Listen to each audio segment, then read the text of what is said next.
Yo, what's up? It's me, Judel as Archibald. I am now discussing the second law of thermodynamics.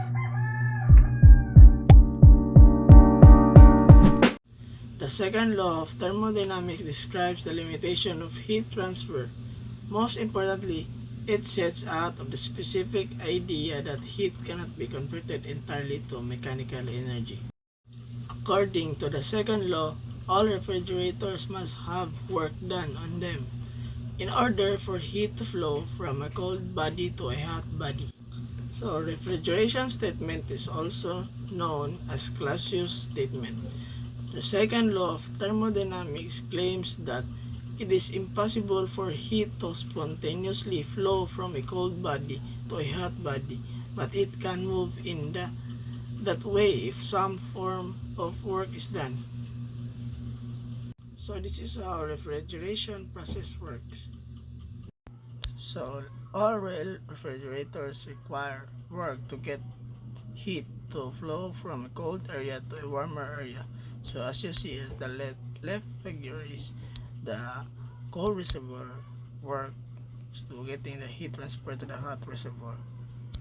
And the right figure, spontaneous flow of heat from a cold area to a hot area would constitute a perfect refrigerator forbidden by the second law.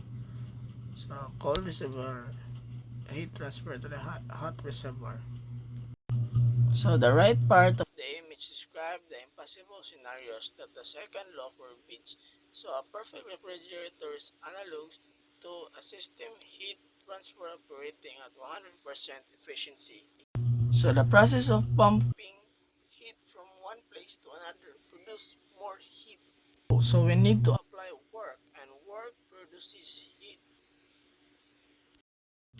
So the refrigerator takes some heat from the cold reservoir, does some work on it, and rejects some heat to the hot reservoir.